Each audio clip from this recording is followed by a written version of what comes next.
معمولی سے معمولی پروڈکٹ ہم جب مارکیٹ سے خریدتے ہیں تو اس کے ساتھ مینول بھی ہمیں ملتا ہے۔ واشنگ مشین ہو یا آپ موبائل خرید رہے ہوں، کار خرید رہے ہوں یا کوئی چھوٹا سا گرائنڈر یا مکسر، اس کے ساتھ مینول ہوتا ہے، جس کو پڑھنے کے بعد آدمی کو محسوس ہوتا ہے کہ اس مشین کو کیسے چلایا جائے، کس طرح اس کے ساتھ ہم فائدہ اٹھا سکتے ہیں۔ لیکن کیا آپ جانتے ہیں اللہ تعالیٰ نے انسان کو پیدا کرنے کے بعد اس کو اپنی زندگی گزارنے کے طریقے سمجھانے کے لیے کتابیں نازل کی، اور آخری پیغمبر محمد صلی اللہ علیہ وسلم پر اس نے قرآن نازل کیا تاکہ یہ رہتی دنیا تک انسانیت کو اپنی زندگی گزارنے کے طریقے سمجھاتی رہے۔ لیکن اس مینول کے ساتھ حضرت انسان نے کیا کیا؟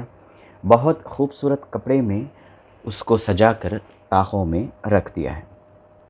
السلام علیکم دوستو، میں یاسر صدیقی آپ کے ساتھ بندہ حاضر ہے۔ قرآن کریم کے ساتھ ہمارا جو رشتہ ہے وہ چھپا ہوا نہیں ہے۔ کچھ لوگ اس کو تبرکاً پڑھتے ہیں، برکت حاصل کرنے کے لیے پڑھتے ہیں، کچھ لوگ دکان و مکان کے اندر رحمتیں حاصل کرنے کے لیے پڑھتے ہیں، اور کچھ لوگ اس کو زندگی کے مسائل حل کرنے کے لیے اس کے ساتھ رہنمائی کا طریقہ اپناتے ہیں۔ کچھ لوگ اس کو زندگی کا اوڑھنا بچھونا بناتے ہیں اور اللہ کی رضا چاہنے کے لیے اس کے دیے ہوئے ہدایت نامے کو سمجھ کر لوگوں کو سمجھانے کا کام بھی کرتے ہیں۔ تحتها الأنهار ذلك الفوز الكبير۔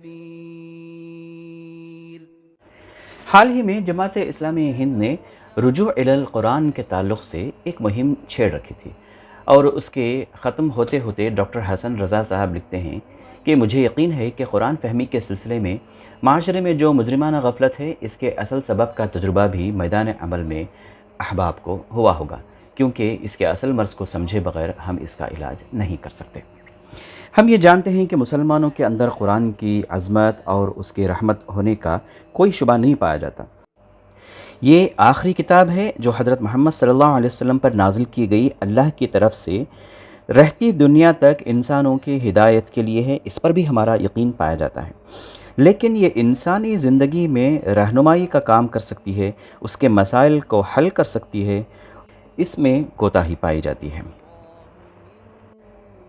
رسمی وابستگی اور یہ قومی رشتے کا یہ جو سوال ہے، اس کی ایک مثال دیتے ہوئے ڈاکٹر حسن رضا لکھتے ہیں کہ وہ ایک بک ڈپو میں بیٹھے ہوئے تھے کہ دیہاتی مسلمان آتے اور پوچھتے کہ مولانا بڑی کتاب ہے؟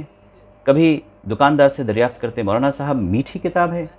اور دکان والا یہ کہتا کہ کتاب ہے اور اس کی قیمت اتنی ہے، تو لوگ ناراض ہوتے اور کہتے کہ قرآن کا ہدیہ ہوتا ہے، اس کی قیمت کون دے سکتا ہے؟ بڑے مولانا صاحب جمعہ میں بتاتے ہیں کہ بڑی انمول کتاب ہے، بیٹی کو جہیز میں دینے کے لیے لے جا رہے ہیں۔ یعنی ہمارا جو رشتہ ہے قرآن کا وہ رسمی سا رہ گیا ہے اور جہیز میں دینے کے لیے صرف ایک تحفہ ہے۔ لیکن یہ بڑی خوشی کی بات ہے کہ لوگوں کو قرآن سے محبت اور قرآن کو سمجھنے کے لیے جو تڑپ پیدا ہو رہی ہے، اس کی جو طلب ہے وہ روز بروز بڑھ رہی ہے، اور لوگ جو میدان میں کام کرتے ہیں انہیں محسوس ہو رہا ہے کہ ان کا کام بہت تھوڑا ہے، انہیں اور بھی مزید کرنا ہے۔ قرآن کو سمجھنے کے لیے ہر لینگویج میں اس کے ترجمے موجود ہیں۔ فارسی میں حضرت شاہ ولی اللہ صاحب کا ترجمہ، اور اردو میں شاہ عبد القادر صاحب، شاہ رفیع الدین صاحب، مولانا محمود الحسن صاحب، مولانا اشرف علی صاحب اور حافظ محمد جالندری، ان کے یہ ترجمے امت کے لیے بہت ہی زبردست مانے جاتے ہیں۔ اس سلسلے میں مولانا سید ابو الاعلیٰ مودودی کی تفہیم القرآن بھی ایک عظیم الشان تفسیر ہے، جس کو تعلیم یافتہ لوگوں میں بڑی مقبولیت حاصل ہے۔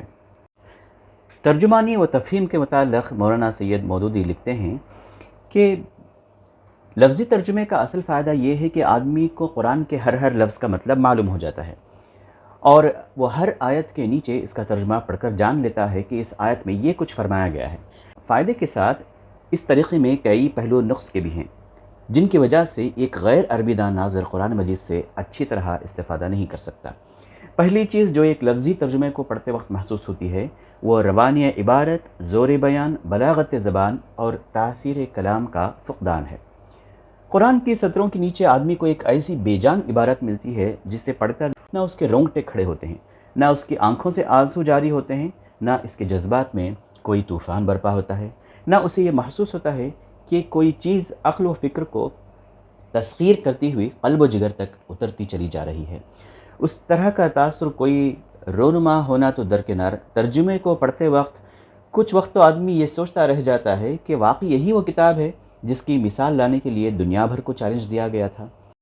اس کی وجہ یہ ہے کہ لفظی ترجمے کی چھلنی صرف دوا کے خشک اجزاء ہی کو اپنے اندر سے گزرنے دیتی ہے، رہی ادب کی وہ تیز و تند اسپرٹ جو قرآن کی اصل عبارت میں بھری ہوئی ہے، اس کا کوئی حصہ ترجمے میں شامل نہیں ہونے پاتا، وہ اس چھلنی کے اوپر ہی سے اڑ جاتی ہے۔ حالانکہ قرآن کی تاثیر میں اس کی پاکیزہ تعلیم اور اس کے عالی قدر مضامین کا جتنا حصہ ہے، اس کے ادب کا حصہ بھی اس سے کچھ کم نہیں ہے۔ یہی تو وہ چیز ہے جو سنگ دل سے سنگ دل آدمی کا دل بھی پگھلا دیتی تھی، جس نے بجلی کے کڑکے کی طرح عرب کی ساری زمین ہلا دی تھی، جس کی قوت تاثیر کا لوہا اس کے شدید ترین مخالفین بھی مانتے تھے اور ڈرتے تھے کہ یہ جادو اثر کلام جو سنے گا وہ بالآخر نقد دل ہار بیٹھے گا۔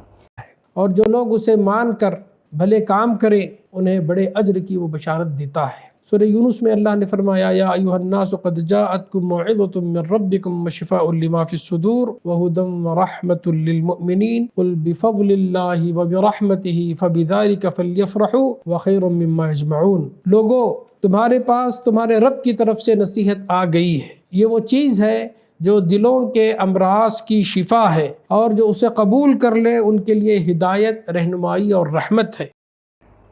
قرآن کس طرح سمجھا جائے، اس بارے میں سید مودودی رہنمائی کرتے ہوئے کہتے ہیں، جو لوگ اس کتاب سے پورا فائدہ اٹھانا چاہتے ہیں کہ ان کو میں مشورہ دوں گا کہ ہر پہلے سورہ کے دیباچے کو غور سے پڑھ لیا کریں، اور جب تک وہ سورہ ان کے زیر مطالعہ رہے وقتاً فوقتاً اس کے دیباچے پر بھی نظر ڈالتے رہیں۔ پھر روزانہ قرآن مجید کا جتنا حصہ وہ معمولاً پڑھتے ہوں اس کی ایک ایک آیت کا لفظی ترجمہ پڑھ دیں۔ پھر اس غرض کے لیے فارسی، اردو، انگریزی، کنڑ یا ملیالم جس کو وہ چاہیں منتخب کر سکتے ہیں۔